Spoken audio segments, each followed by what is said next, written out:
Episode की शुरुआत में कोशी की क्लास दिखाई जाती है जो कल्चरल फेस्टिवल के ऊपर हॉन्टेड हाउस के ऊपर काम कर रही होती है। लेकिन मोमो को उन बच्चों के भूतों वाली ड्रेस से डर जाती है क्योंकि मोमो एक्सपेक्ट नहीं कर रही थी कि वो इतना डरावना होगा। उसके बाद एक पास्ट का सीन दिखाया जाता है जहाँ पर सनाए ये तय करती है कि उनकी क्लास हॉन्टेड हाउस के ऊपर काम करेगी। कुछ बच्चे हॉन्टेड हाउस का नाम सुनकर घबरा रहे होते हैं लेकिन मोमो को खुश होती है और सोचती है कि जब वो डरने का दिखावा करेगी तो वो कोशी के गले लग जाएगी। उसके बाद हमें प्रेजेंट सीन दिखाया जाता है जहाँ मोमो को मन में कहती है, जैसे मैंने प्लान किया था ये स्थिति उससे थोड़ी अलग है, लेकिन मैं आशा करती हूँ कि चीज़ें वैसी हो जाएं जैसा मैं सोच रही हूँ। अगले सीन में उस चश्मिश लड़के के पास कुछ गिरता है और थोड़ा धुआं हो जाता है, जिसे देखकर एक लड़की कहती है, क्या ये याजावा का श्राप हो सकता है? हमें हॉन्टेड हाउस करना ही नहीं चाहिए था। मोमो के पूछने पर वो लड़की उसे बताती है कि ये एक भूत है जो उन क्लासेस को डराती है जो स्कूल फेस्टिवल के लिए हॉन्टेड हाउस बनाते हैं। तभी मोमो का ध्यान क्लास के बाहर खड़े एक लड़के पर जाता है जिसके बारे में कोशी से पूछती है, और जब कोशी उस लड़के की ओर देखता है तो वहाँ कोई लड़की होती ही नहीं है। तभी मोमो को एक लड़की का पीछा करते हुए दूसरी क्लास में घुस जाती है। तभी मोमोको की क्लास के बच्चों को उसकी चिल्लाने की आवाज़ आती है और वो सभी भागते हुए उस दूसरी क्लास में घुस जाते हैं और वो सभी देखते हैं कि मोमोको के ऊपर एक पुतला गिरा हुआ है।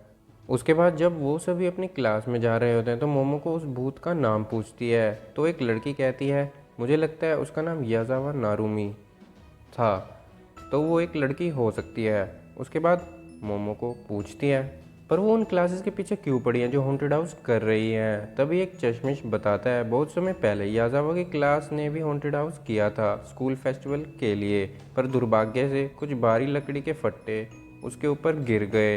तब से ये चर्चा का विषय बन गया है कि याजावा उन क्लासेस को परेशान करती है जो हॉन्टेड हाउस बनाती है। उसके बाद एक लड़की बताती है, और तो और ये भी कहा जाता है कि उस फेस्टिवल के दौरान एक लड़के को अपना प्यार कन्फेस करने के लिए वो सोच रही थी, लेकिन वो बिना कन्फेस किए ही मर गई। तभी उनके पास इरो और हांजो आ जाते हैं जो मेड शॉप पर काम कर रहे होते हैं। उसके बाद उन सभी के साथ इरो और हांजो उनका हॉन्टेड हाउस देखने के लिए आ जाते हैं जो अभी पूरा नहीं बना हुआ। तभी उस हॉन्टेड हाउस में से एक लड़की निकलती है जिसे देखते ही मोमो को पहचान लेती है, और जो देखकर कोशी थोड़ा हैरान हो जाता है। मोमो को उस लड़की से पूछते हैं, क्या आप याजावा हो? कोशी कहता है, ऐसा हो ही नहीं सकता। उसके बाद कोशी उस लड़की को कहता है उसे दूसरी की क्लास में नहीं घुसना चाहिए। उसके बाद कोशी उस लड़की का नाम और क्लास के बारे में पूछता है। इतने में ही वो लड़की पूरी क्लास में धुआं धुआं कर देती है और गायब हो जाती है। उसके बाद जब वो सभी स्कूल रिकॉर्ड्स को देख रहे होते हैं तभी उनको उस लड़की की फ़ोटो दिखाई देती है और उसी फ़ोटो में कोशी के पिता भी होते हैं, जो देखकर मोमो को पूछती है, क्या वो व्यक्ति कोशी जी के पिता हो सकते हैं जिसे याजावा अपना प्रेम कन्फेस नहीं कर पाई? और वो सभी को चुप चुप कर देख रही होती है। वो लड़की कहती है कि उसने एक्सपेक्ट नहीं किया था कि स्थिति ऐसी हो जाएगी, और वो आगे कहती है कि वो याजावा नहीं है। उसके बाद वो लड़की बताती है कि वो उन्हीं की क्लास की है लेकिन किसी ने उसके अस्तित्व पर ध्यान ही नहीं दिया। उसके बाद कोशी और मोमोको को दिखाते हैं जहाँ पर कोशी कहता है, क्या मुझे अपने पिता का स्थान लेना पड़ेगा? मोमोको कहती है, हाँ, आप ही याजावा जी का सपना पूरा करोगे। अगर ऐसा हुआ तो मुझे लगता है कि याजावा जी की आत्मा को शांति मिल जाएगी। कोशी कहता है, ये तो बेकार आइडिया है, ऊपर से हमें ये भी नहीं पता कि याजावा मेरे पिता को सच में प्रेम करती थी। तभी उसी लड़की का ध्यान कोशी की ओर जाता है और वो खुश हो जाती है, जिसकी वजह से थोड़ी वो हरकत कर देती है जिससे पूरी क्लास का ध्यान उस पर जाता है।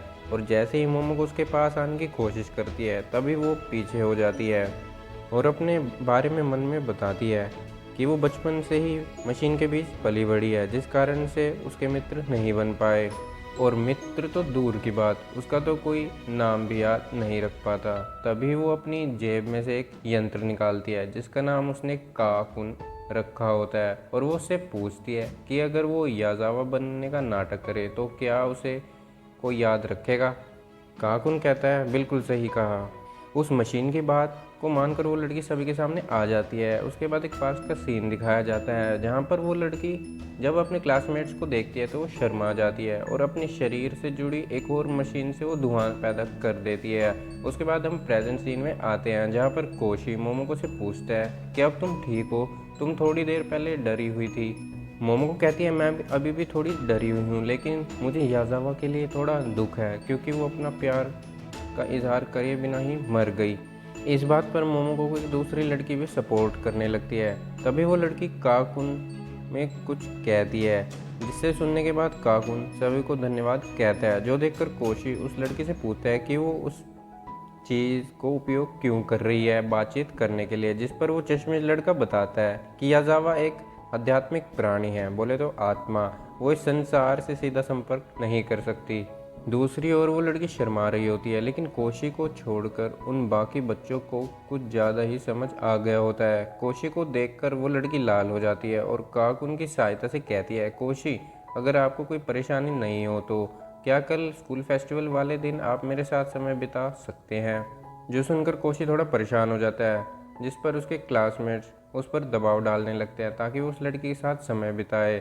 वो सभी कोशी की इच्छा के विरुद्ध उसकी हाँ करवा देते हैं, जिससे कोशी परेशान हो जाता है, लेकिन वो लड़की खुश। अगले सीन में मोमोको को दिखाते हैं जो अपने आप को तैयार कर रही होती है उस लड़की और कोशी के बीच डेट को लेकर। अगले दिन का सीन दिखाया जाता है जहाँ पर कोशी और वो लड़की एक साथ होते हैं, जहाँ पर कोशी अपने आप को मन में समझा रहा होता है कि अगर उस लड़की को उसके साथ डेट पर जाकर मुक्ति मिल जाती है तो उसे ये सब झेलना पड़ेगा। और उन दोनों को मोमोको और एक दूसरी लड़की छुप छुप कर देख रही होती हैं। उसके बाद कोशी और उस लड़की को एक साथ देखकर दो लड़कियां याजावा के बारे में बातें करने लगती हैं, जिससे वो लड़की खुश हो जाती है। उसके बाद वो दोनों एक क्लास में जाते हैं जहाँ पर खाना मिल रहा होता है, स्टॉल लगी होती है खाने की, और कोशी 2 फ्राइड नूडल ऑर्डर करता है। ऑर्डर आने के बाद वो लड़की नूडल कुछ ऐसे खाती है कि जिससे कोशी चौंक जाता है और कोशी के साथ साथ आधी क्लास चौंक जाती है। उन सभी को चौंकता हुआ देख वो बहुत ही खुश होती है और बताती है कि उसने प्लेट के नीचे एंटी ग्रेविटी डिवाइस लगा दिया था जब कोई नहीं देख रहा था, और हवा में उड़ रही चॉपस्टिक्स भी उसी का आविष्कार है। उसके बाद न्यूज़ क्लब वाले उस लड़की की फ़ोटो खींचने आते हैं अपने न्यूज़पेपर के लिए, लेकिन फ़ोटो खींचने पर उन्हें फ़ोटो सामान्य लगती है, जो जानकर वो लड़की अपने आविष्कार की सहायता से आसमान में आतिशबाजी करवा देती है, जिसे देखने के लिए सभी खिड़की से बाहर देखने लगते हैं। और वो छुपके से न्यूज़ क्लब के फोटोग्राफर का कैमरा लेती है और अपनी फ़ोटो को असामान्य कर देती है। जब न्यूज़ क्लब वाले दोबारा फ़ोटो देखते हैं तो वह डर जाते हैं। उसके बाद वो लड़की कोशी को वहाँ थोड़ी देर वेट करने के लिए कहती है और वो वॉशरूम करने चली जाती है। जब वो वॉशरूम से बाहर आती है तो उसका सामना इरोवा से होता है, जो उसके ऊपर एक भयानक जुत्सु करती है ताकि वो उस लड़की को इस दुनिया से हटा सके, जिससे वो लड़की डर जाती है। लेकिन तभी वहाँ पर मोमोको आ जाती है और उस लड़की को बचा लेती है, लेकिन मोमोको के पैर में मोच आ जाती है। उसके बाद जब वो लड़की और कोशी हॉन्टेड हाउस में जाते हैं तभी वहाँ पर साइको के चेले आ जाते हैं और तोड़फोड़ करने की कोशिश करते हैं। तभी कोशी और मोमोको आते हैं उन्हें रोकने के लिए। मोमोको के मोच के कारण वो कुछ नहीं कर पाती और वो कोशी पर चढ़ने लगते हैं। तभी अपनी मशीन की सहायता से वो लड़की हवा में उड़कर साइको के चेलों को डराने लगती है और अपनी लेज़र बीम से उन पर हमला भी करती है ताकि वो डरकर भाग जाएं, और सच में भाग जाते हैं। सभी बच्चे उस लड़की से खुश हो जाते हैं। अगले सीन में कोशी और वो लड़की स्कूल की छत पर होते हैं, जहाँ पर वो लड़की कोशी की हरकतों से समझ जाती है कि कोशी उसे प्यार नहीं करता क्योंकि उसके पास मोमोको है, जो जानकर वो लड़की थोड़ा दुखी होती है लेकिन खुश भी क्योंकि उसे समय बिताने के लिए मिला कोशी के साथ। उसके बाद सारे बच्चे उन दोनों के पास आ जाते हैं, जो कोशी देखकर चौंक जाता है। उसके बाद वो लड़की सबको धन्यवाद कहती है और वो सभी बच्चे रोने लगते हैं और कहते हैं उसकी आत्मा को शांति मिले, जिससे वो लड़की थोड़ा परेशान हो जाती है क्योंकि उसने ऐसा कुछ भी एक्सपेक्ट नहीं किया था। उसके बाद वो हवा में उड़ जाती है सबको धन्यवाद कहकर। वो लड़की मन में कहती है कि वो दोबारा जन्म लेगी, याजावा के रूप में नहीं बल्कि मियाजावा रूमी के रूप में।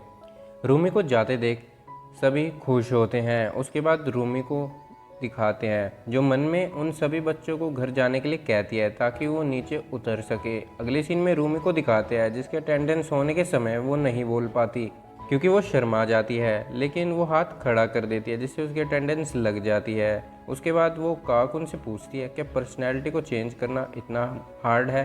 काकुन कहता है सही कहा सही कहा सही कहा। और इसी के साथ ये एपिसोड यहीं पर समाप्त हो जाता है। और हाँ, वीडियो तो देख ली और जाते जाते चैनल भी सब्सक्राइब कर देना।